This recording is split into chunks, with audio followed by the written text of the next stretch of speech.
6, we're back again. Kristi and Katie, your crime time friends. Stories, justice, laughs collide. True Crime Squad, come join the ride. Grab the clues, let's take a stand. For victims' voices, hand in hand. True Crime Squad, it's time to shine. Season 6, your turn, your time. True Crime Squad, where justice meets hilarity. Hey everybody, and welcome to the True Crime Squad. This is Katie Weaver. I'm here with my sister, co-host, and partner in crime, Kristi Brower. Hello. Hello. Hey, everybody. How's it going? You know, it's going well. I went to the chiropractor and had a massage today, so I'm like real zen. You are balling. That's awesome. I've got a box behind me. I will take it. Oh. Keep seeing the lid. I didn't want it there. Anyway, well, good. That sounds awesome. Yeah. Well, it's been kind of quiet here. I've just been doing normal stuff, cutting glass. Fired my little espresso cups that I made, and they failed, so that sucks. Oh. But Damn it. yeah, I had a glaze problem, so I'm gonna have to talk to my aunt and find out what she thinks I did wrong. Because I'm sure it was me. But anyway, it's okay. Sometimes you have to fail shit to figure it out, right? It's the only way. I've learned as a 3D printer. Lordy. Yeah. They only failed on the inside, and they're so cute on the outside that I thought maybe what I should do is just make them into candles. They'd be cute little candles. Well, there you go. Like a little jar candle. There you go. It's some of the glazing on the inside like chipped out. So all 4 of them, none of them have a fully finished inside. So anyway, but yeah, something like that. Anyway. Well then. Just my thoughts. But otherwise, all is well. Beautiful day. Yeah. The crows are just, those crows are out working on their nest and sitting up in that tree hollering at me just per normal. And how fun. Yeah, loving it. It's all good. Yeah, well we've got... my grandbaby's due date is 13 days from today. Wow. It could truly be any time at this point. It could be any time. But they are scheduled for an induction on the 16th at 7 a.m. because Mama says she's not going 1 second past her due date in this situation. Agree. Yeah. So my son keeps talking about, so on the 16th when she has the baby. And I'm like, dude, just because it's scheduled does not mean it's not going to happen before then. It could. It really could. Well, and her first baby was a month early. So she's gone 2 weeks now past. She has, yeah. So I don't know. I just think it's funny. All of this planning that he's doing. And I'm like, honey, babies just come when they come. I mean, I get it. If she's still pregnant by that day, then yes, she'll get induced. But does that mean she'll still be pregnant by then? I don't know. Tough to say. I hope for her sake, no. Right. Because that last month feels like the longest year of your life. Yeah. It appears that is how it's going. Yeah. She's had enough of this shit. At least it's not hot. That's even worse. Right. To be that pregnant and it to be hot outside. I'm convinced that's how murders end up happening. But yeah, it surely could be. Yeah. Oh, thank you, Kristi. I'm really excited about safety. It's probably good it's not too hot outside. That is true. Oh, Lordy. Well, very exciting stuff. Well, we've got a bunch to cover today. You know how it is. Crime be criming. And so, Kristi, I'm going to kick it over to you for a Crimes Against the People case. Yes.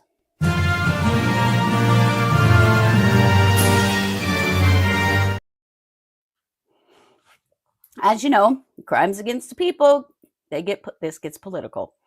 I'm going to be talking about some immigration stuff today. I will tell you, if you disagree with this, I don't care. I'm talking specifically about experiences being a lifelong Idahoan and immigration and what is happening now versus what has always been. Let me tell you this. So there was an article in East Idaho News that came out today that the Kootenai County Sheriff, this is Northern Idaho. We've talked a lot about Northern Idaho, as y'all know, land of the Aryan nations and, land of major white nationalists and militias and all kinds of stuff, and lots of wonderful, kind, loving people as well. Right. Poor Northern Idaho. They get such a bad rap, and it's a few really shitty people versus a lot of really good people. Right. But one of the really shitty people up there is Kootenai County Deputy Harvey Ballman. Harvey Ballman has been turning people into ice that he thinks might be undocumented. oh, for fuck's sake. Let me tell you why this is such bullshit. Idaho is a primarily agricultural economy. Mm-hmm. We have a very large undocumented workforce, and this state has been happy as hell to allow that to be the case forever.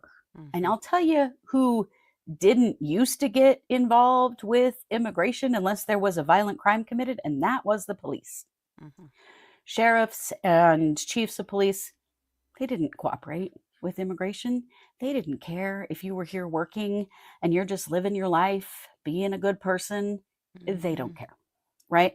That has always been kind of Idaho's mandate, because in a state of less than 2 million people, we have 35,000 undocumented workers in Idaho.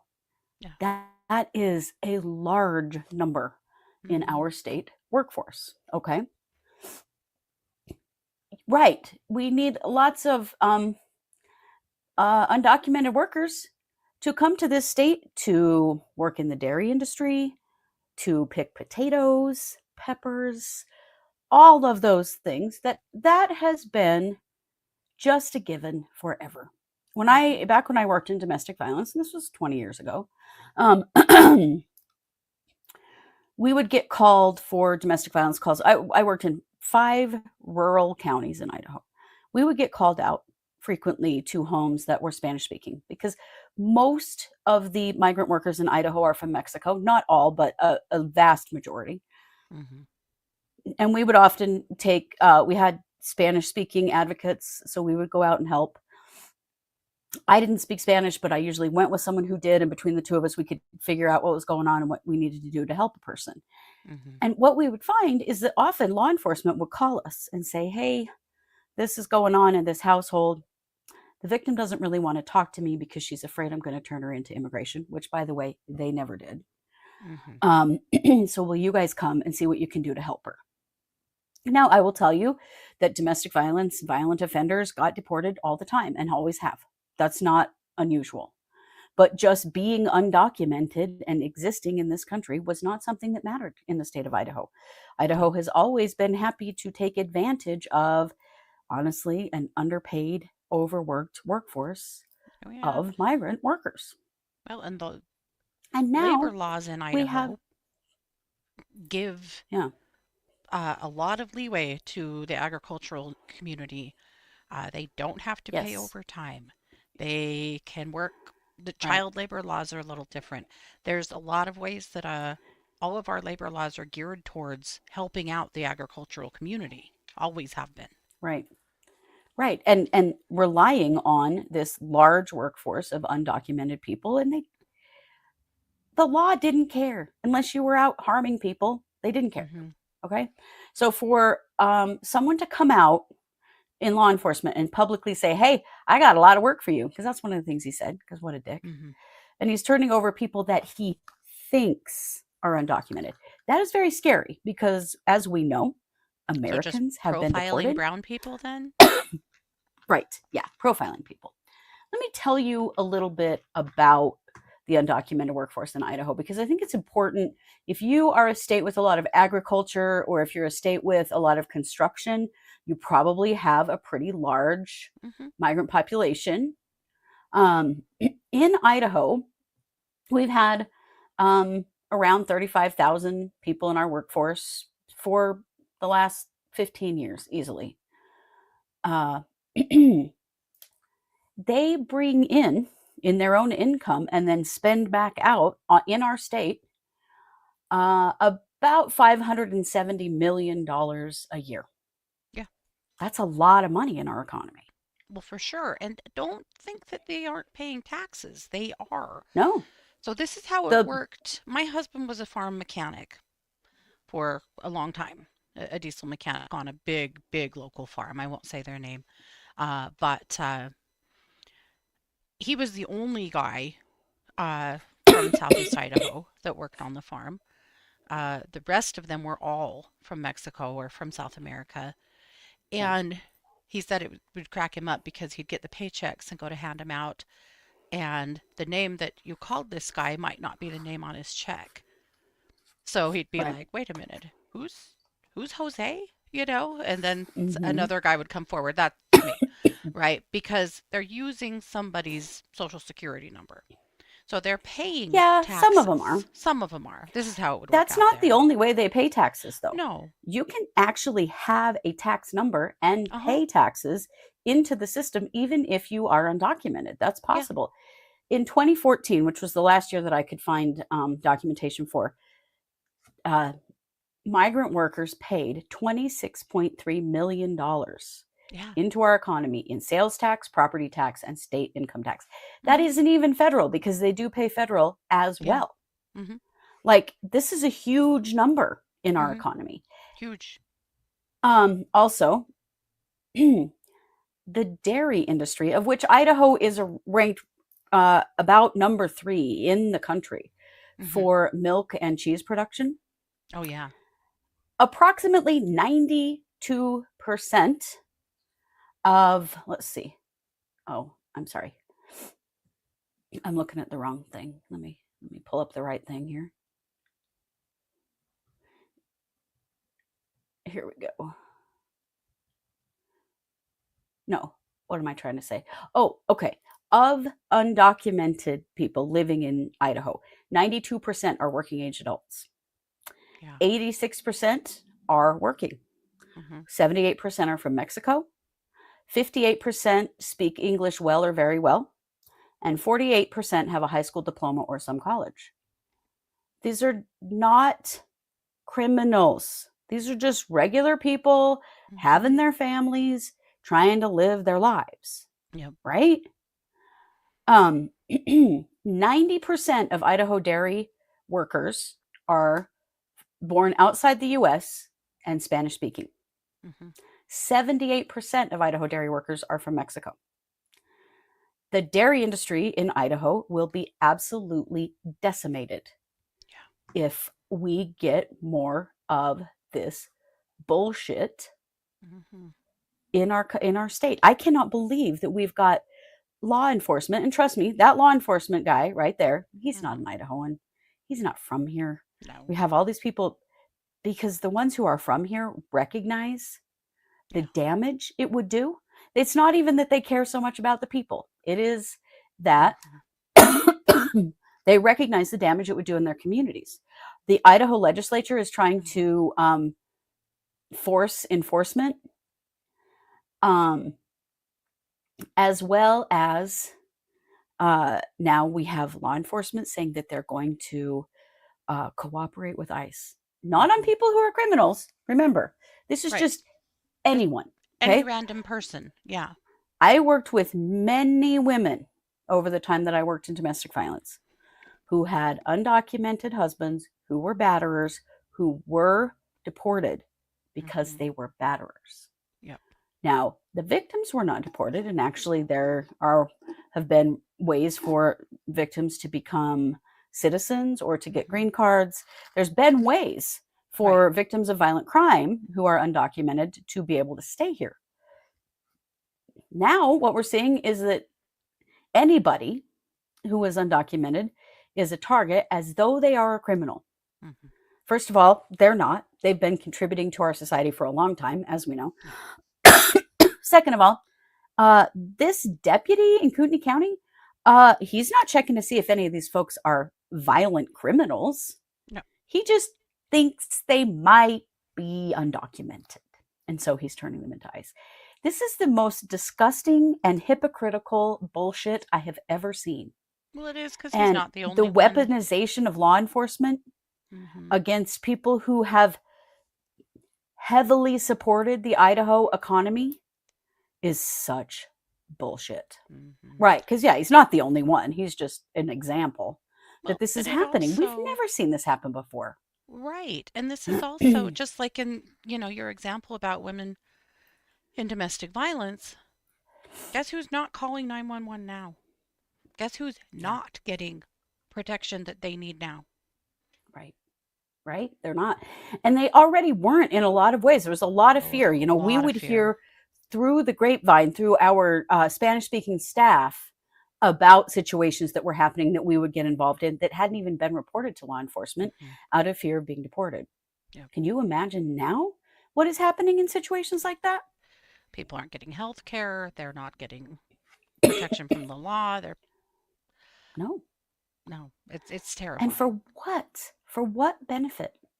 One of the stupidest laws that they passed recently in Idaho was a law that says that you can't get state assistance or federal assistance if you're undocumented. Well, no shit, you already couldn't. We Right. didn't That need was a law to say already the that law. because it's already the law. It's Mm-hmm. just so stupid. But this is a crime against the people. This is a crime against all humanity.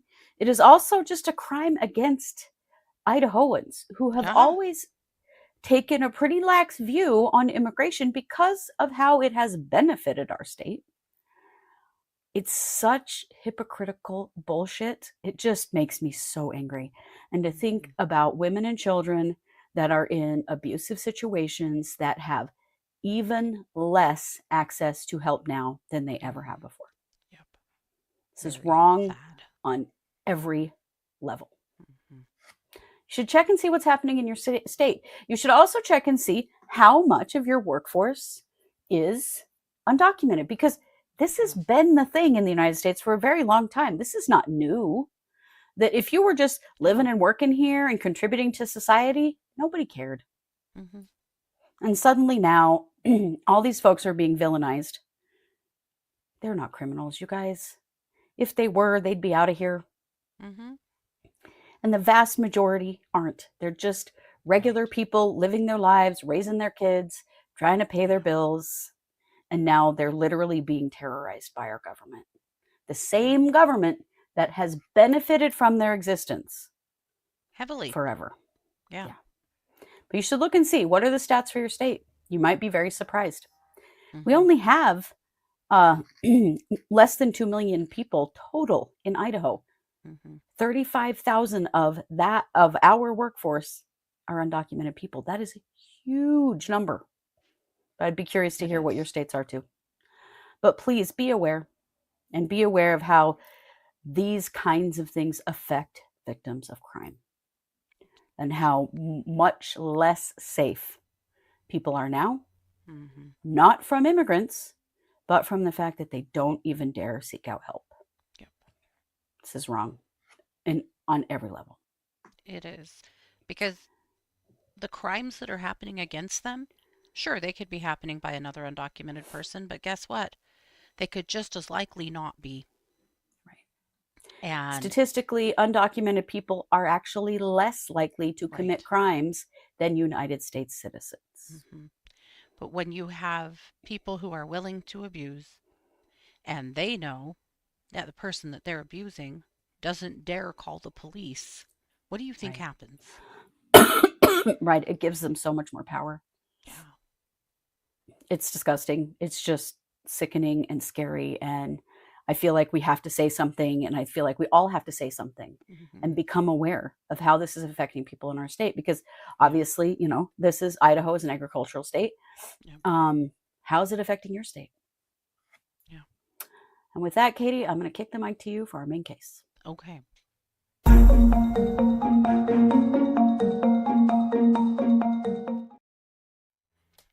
This is a heavy one. Just know. This is a really heavy one.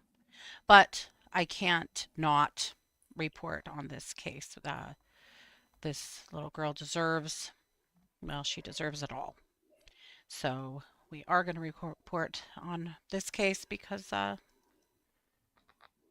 want you to be able to see her face. I want you to know her name. So this is Keimani Latigue. Okay. And Keimani was 13. She went missing in Toledo, Ohio, and was found 6 days later in an old burned out house that was scheduled for demolition. I'm going to read a statement from the Toledo police, and then I'll start filling in some of the holes. Okay. So this was on March 25th that this statement came out. On March 18th, 2025, Toledo police officers responded to 2920 Elm Street in reference to a 13-year-old missing juvenile, Keimani Latigue. On March 24th, detectives found her deceased at 1101 Miami Street. On March 18th, Toledo police responded in regards to 13-year-old Keimani Latigue being reported missing. As a result, a missing persons investigation was initiated. On March 23rd, a warrant for abduction was issued for Keimani's father, Darnell Jones, age 33. Further investigation led officers to 1101 Miami Street, where they found Keimani deceased. Subsequently, a warrant for murder was issued for Mr. Jones. On March 25th, Columbus, Ohio police confirmed that Mr. Jones was shot by police and in their custody. The City of Toledo Code Compliance will begin the process of demolishing the structure on Miami Street. And he goes on to thank the mayor and others. But essentially, that's the bones. So, initially, supposedly, and I'm going to tell you, there are a lot of rumors around this case, and I'm going to do my best to only give you the facts that have been released by the police. That's my best, but there's a lot, and so just know there's a lot of drama around this case. There's a lot of rumors. People are horrified, of course, you know. So supposedly what happened is that she was home alone that night. She was in the custody of her grandmother. So she lived with grandma. So Keimani had been with her dad and supposedly was dropped off at home around 11:30, got scared because she thought somebody was trying to get into the house and called him, and he and his cousin came back and hung out with her. The biggest problem with that is that this came from his mouth. Because she said that if it seemed like somebody was trying to break into the house, so I sat for an hour, me and my cousin, we sat over here, and we left around like 12:30. That's what Dad says. This was at a search party that he was out searching and chatting with the news and saying that he went and sat with her for a while, because she was scared, and that they left around 12:30. Well, the next day, she didn't show up for school. So Grandma called the police and reported her missing. And in a subsequent interview with the police chief, he said, because they were asking, why wasn't there an Amber Alert? Well, there wasn't an Amber Alert because she didn't meet the qualifications, partly because initially they kind of thought maybe she had run away. Of course, right? Typical. Still a child. He God, said I hate the Amber Alert shit. I know, me too. He said that they'd heard they were getting kind of differing stories from different family members and they weren't sure. But also they didn't suspect a family member at that time. So that's part of the qualification for Amber Alert, which is stupid, but there you go. That is incredibly stupid. So there was no Amber Alert, and it was kind of treated like a runaway at first, but then things got weird with Darnell's girlfriend. So his girlfriend thought he was acting really weird. And he did a couple of things. First of all, he said the police were coming over to talk to him, and he needed her to shut all the cameras off. She had cameras on her house. And she was like, why? And he said, because I didn't get home till 5 a.m. that night. And I don't want them to know that. So I want you to shut off the cameras. And she was like, well, hell? that's super weird. And if you have nothing to hide, what are we hiding here? Right. Then a family member told her that while she wasn't home and they were, he stashed some stuff under her stairwell. Mm. And so she called the police, said he's acting sketch. I think he hid some evidence maybe here. Things just don't seem to be right. And they came, and what he had put there, according to her, was a liner, the kind of like liner thing that you would put in the back of an SUV, like to protect the carpet, Oh, okay. and a pair of his work boots that she said were super muddy. That's what she knows of that was stuffed under there. So the police came and got it. And, of course, they're still searching for her. And then they announced that they've issued a warrant for his arrest. And then the very next day, her body was found. So her body was found here. Oh, Here on the second floor of this burned out house. That's a better look at it. okay. So the community, of course, is just horrified. Right. And right after all of this, it was her birthday. So last weekend, the community just came out in spades to this house to, give her a birthday, Oh, which I that's just so think is sweet. incredibly sweet. Look at this. Oh, wow. Yeah. Oh my gosh. That's amazing. Yeah. So in the meantime, of course, Darnell is on the lam. But they think that he's in Columbus. So apparently he had lived in Columbus before. Columbus is a few hours, from Okay. Toledo.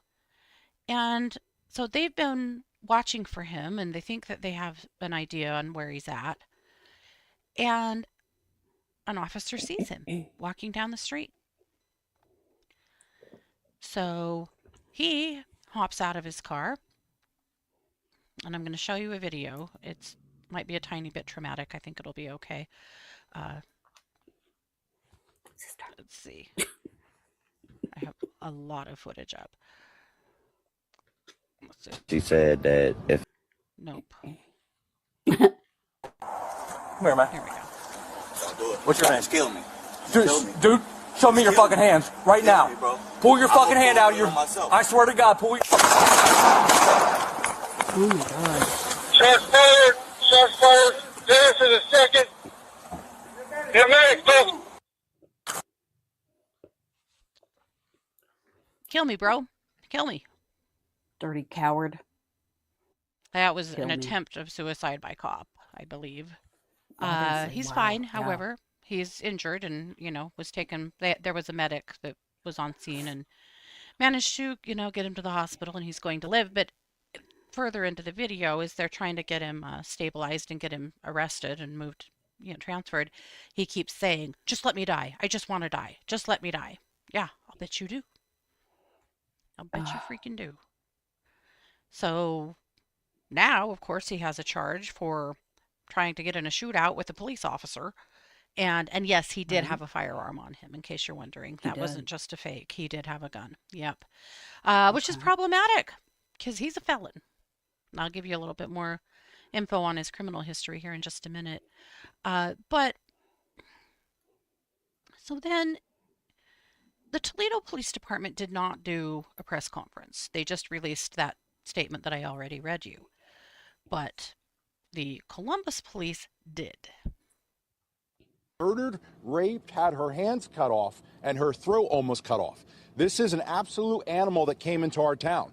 I understand some of your editors won't let you print the word animal or view the word animal. If people are more offended to how I'm describing him, how he treated that girl, that's on them, not on me. Again, I'm glad our officers are okay. Our SWAT are the best of the best. We just sent a message. You murder somebody, do not come to this town.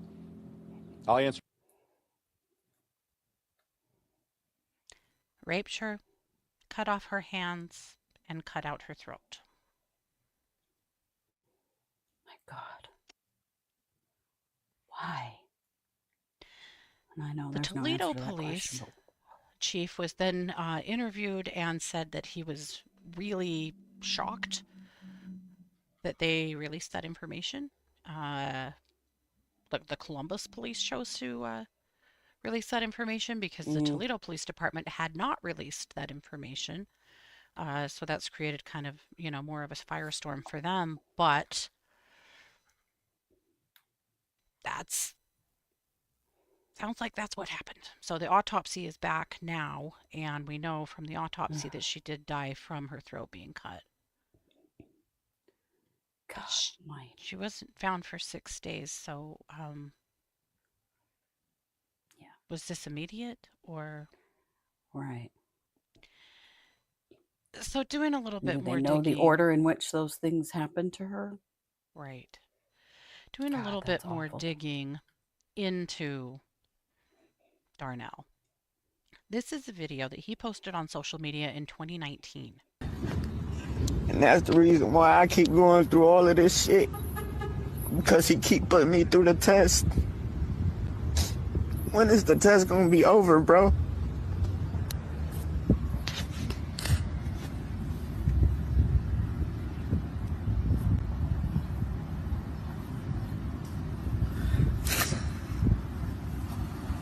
I just want it to be over with.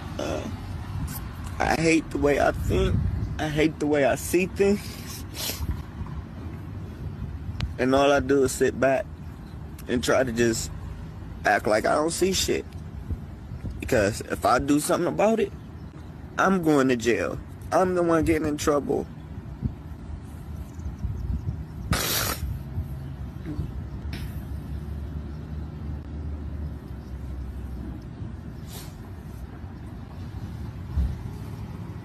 I just want to know what's the real purpose for me to be here, man. I literally like helping people. I like doing yard work. I like working with people in general. But yet, it's always, I feel like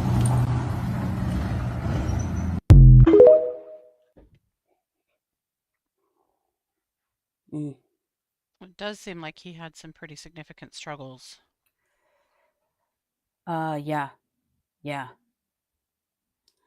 He definitely So, did. I mean, how well known was it that he was a risk like that? Because some of the things that right. he's saying, and who's he? Does he mean God? I mean, who's he referring to? God. It was God, yeah. So there was talk Maybe. that the grandmother was Or arrested. The was it the voice in grandmother here? claims, well, that's true. The grandmother claims that she was not arrested, but that they actually moved her out of her house for her safety. So there were reports that she was arrested. She was taken from her house to a police car in cuffs. But in an interview, she claims that she asked them to do that. So I don't know. The reporter acted pretty dubious about that claim. But there doesn't appear to be any charges filed against Grandma. However, I believe there have been 4 CPS investigations into this child in the last couple of years. So people are very upset. No. However, none of them involved Darnell. Oh, wow. She didn't live with Darnell. Grandma's had custody for the last year, but from what I understand, she's pretty much been under Grandma's care since she was about 5. But her mom is in her life, or was. She's had family around her, but she was living with Grandma.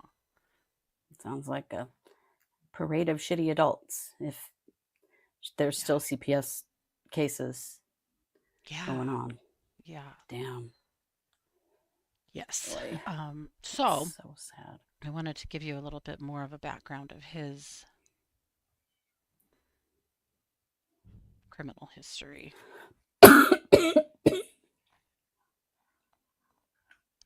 So starting at 19, he had some misdemeanor charges for disorderly conduct and while intoxicated and resisting arrest. 4 years later, at 23, he was a suspect in a felonious assault. And that's when he was first charged as a felon in possession of a firearm, which is a 3rd-degree felony. And he pled no contest to that and was found guilty.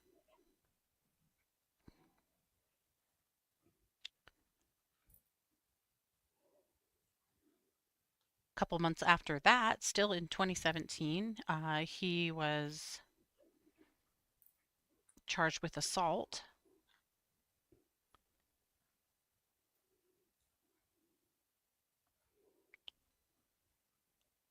And then another drunken disorderly in 2018. In 2020, he got into a violent argument with a neighbor and was shot in the chest. And lived through that one. Wow. Yeah.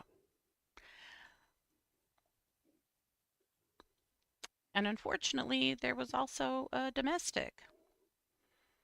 So he, and this is back, I believe, in 2022 as well, but there was a domestic incident. Neighbors said that there was a horrible fight going on at their apartment and he was throwing TVs off of their second floor balcony.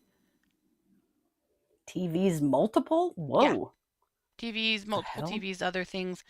And then was holding his girlfriend, his ex-wife, I guess at that time, or his wife at that time, over that balcony, choking her and screaming at her. The police were called, obviously. And he did 0 time for that. Great, yeah. Sounds like he's had many brushes with the law, and every time has kind of had few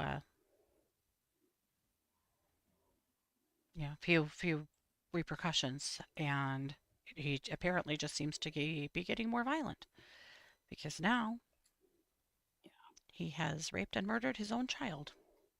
My God. So it's hard to know. That is absolutely hideous. Right. Was this a system failure? Or is this just a really bad guy who just kept getting worse?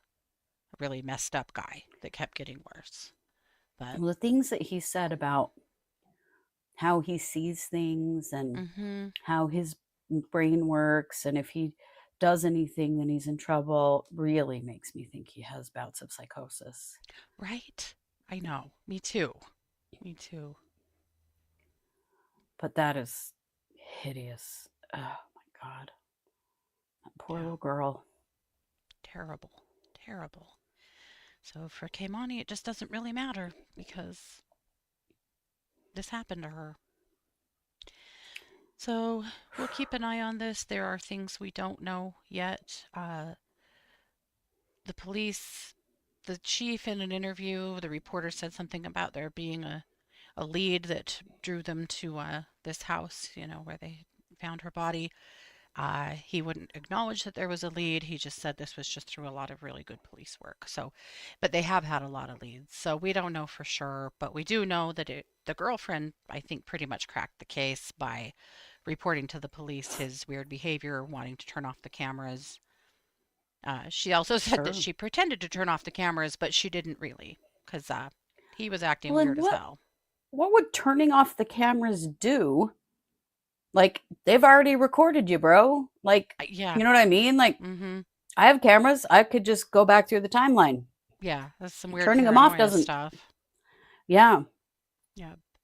And they are getting ready to demolish this house too, right away. Good. But that's what we know. I just really wanted to report on this case. I really wanted to make sure that we said her name. Again, these are the kinds of cases that sometimes don't get the attention that they deserve. And this little girl, she deserves to have her name in her face shown, She deserves for the world to know who she was. And I'm seeing teachers and friends coming out of the woodwork to talk about what a sweetheart she was, and also to talk about times that they had tried to get CPS to help out because of bruising and because of stories she was telling about what was happening at home. Oh, boy. And also, Dad's girlfriend, she loved her. She said she spent a lot of time at their house and they adored her. And she's heartsick. Everyone is. Yeah. So we'll keep an eye on this one. There's still a lot to know about what they knew, what their evidence is. I couldn't find any charging docs, but hopefully we get a hold of them at some point. I'd really like to see the arrest warrants, but that's what we know so far.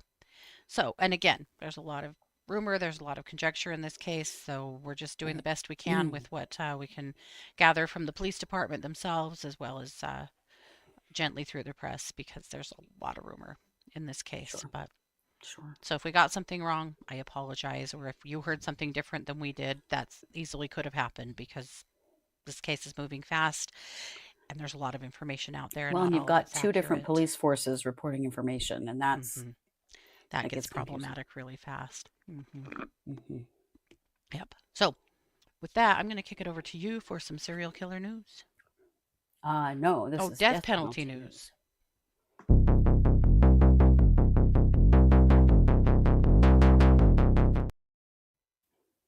Let me introduce you to Paul House. Paul House spent 20 years on death row in Tennessee before he was exonerated. Wow. Yeah. And he just passed away on March 22nd. He was 63. And I thought, well, we've never talked about him or talked about his story and how he was exonerated, and he was on death row awaiting the death penalty. He died of complications from pneumonia after living for many years with MS. He had multiple sclerosis. Can you imagine being in prison with MS? No. No. So here's the story. He was convicted in 1986 and sentenced to death in the killing of his neighbor, Carolyn Muncie, in rural Union County, Tennessee. He always maintained his innocence. In 2004, the 6th U.S. Circuit Court of Appeals declined to overturn a state ruling that denied him a new trial. So they wouldn't overturn that. But there were dissenting judges. One of them said, "I am convinced that we are faced with a real murder mystery, an authentic whodunit where the wrong man may be executed."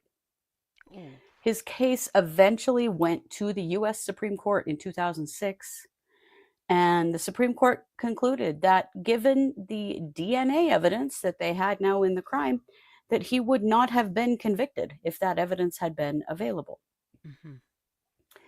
However, he remained in prison because prosecutors said they were just going to try him again, guys. He was finally released in 2008. An anonymous donor actually posted his $100,000 bond in order for him to be released pending the new trial. Okay. He said when he was released, "I feel pretty good. All I am looking forward to is going home and eating some chili verde and pizza. I'm glad to be out. It's been a long time." Yeah. He was under house arrest at his mother's home, under threat of a new trial. Finally, in May of 2009, prosecutors dropped the charges against him because they knew they did not have a case. There was DNA that proved that he was not the person who committed that murder. So why waste your time retrying him instead of trying to find the right person? The right person, right? This unwillingness to admit when you're wrong is really scary, and sometimes it takes people's lives. Paul was lucky that they didn't retry him. He was lucky to get out. How many of these stories have we heard? So many, too many. Yeah. Everyone was thrilled in his life, of course, when they finally said, "Yeah, we're not going to retry him." He lived with his mother. When he was released, he had lost the ability to walk. So he was sick with MS and lost the ability to walk while he was in prison. Which is really And can you imagine what shitty care he was getting in prison for the MS? Yep, he probably wasn't getting the kind of care and medication and stuff that he would have gotten if he was on the outside that could have helped. Right. Right. And had he gotten intervention quicker, he might not have lost the ability to walk. Like, there's a lot of things that can happen with MS. But He did live for 17 years after he was exonerated, but he passed away on March 22nd. And I thought we should just mark that because, honestly, Paul House is a hero. Yeah. He survived being wrongly convicted. Yeah. But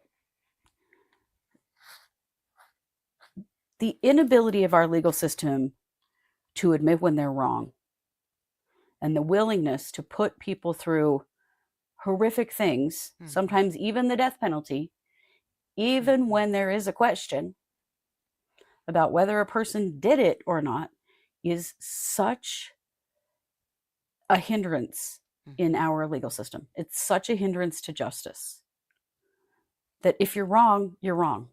Yep. And like Carolyn Muncie's family never got, how do they get any kind of justice for her? Right. If all they want to do is go after this guy. Right. It's gross. To take it clear to the Supreme Court. And the Supreme Court to say through so much. Oh, right? What And for the horrible Supreme roller Court coaster of to the be United on. States to say, yeah, this guy would not be convicted with this evidence. And that still wasn't enough for them. Right. And they still had to go after this guy for 3 more years. It's just gross. We need so much reform in our criminal justice system. It is hard to fathom that we'll ever get it. Yeah. Indeed. Yeah. Yeah. Right. Absolutely. And it is a DNA for the win. Yeah, it is. Yep. But all the love to Paul and his mom and all of the people that fought so hard to get him out. Yeah. Okay. Well, there you go. So we're going to be hitting it hard starting Monday with Lori F. Noreen Vallow, Daybell. She has a lot of names. And the impending belligerent turd circus that it will be. Oh. Yeah. Because if you know anything about this case, and I know you do, you know how wild this is going to get. Yeah. I was going to double check and see if there was any new info today we wanted to share, and I forgot. So let me take a quick look. It is going to get crazy. So Nope. we will Looks be like we're all over. Okay. We'll be over on our trials channel. If you are looking for the link to our trials channel, it is in the notes, the description of every single show that we post. You have to click more to see that. But the link to our trials channel is right there. It's up in our Discord. We'll be sharing it out everywhere, making sure everybody's got it. We'll share links to the live feed as soon as we have it up. All of those things so that you can find us for the trial watch. And then we'll be back here on our main channel for the summary of the day every evening. And I guess we'll kind of have to decide what time that summary is going to be, kind of based on what happens, because time zone situation is real weird with this one. Court won't even start until noon our time. Well, court will start at 11:30 our time, but we won't actually be able to stream it until noon our time. Yeah. Yep. I'm sure the first day or two is going to have a learning curve till we kind of settle into what their schedule is. Seems like that's kind of always the case. But so that's stick okay. close. Always hit the subscribe and then hit the bell for notifications on this channel and on True Crime Squad Trials so that you get our notifications so that you see where we're at and when we're going live. Yep. Yep. That helps a lot. Yeah. So we'll get on it. We're working on a bingo card. So if you have a bingo suggestion, make sure you come over to Discord and make it. That helps us to. Sometimes you guys think of things we didn't. So yeah, Hive Mind is very useful. Absolutely. Otherwise, have a good weekend. Go eat your Wheaties and buy the snacks and get a ready lot of for rest. this. Yeah, because the next few Stock weeks your are liquor gonna be cabinet. I something. don't know. Whatever you need to do. Whatever you do. That too. Get your punching pillows, all the things. Yeah. Get your rubber bands ready for your Shih Tzu hairdo. You got a lot of things to do. Yeah. Your emotional support cats. Yes. I'll try to bring mine. Yeah. All righty, guys. Have a great weekend. This has been yet another production of the True Crime Squad. Bye, everybody.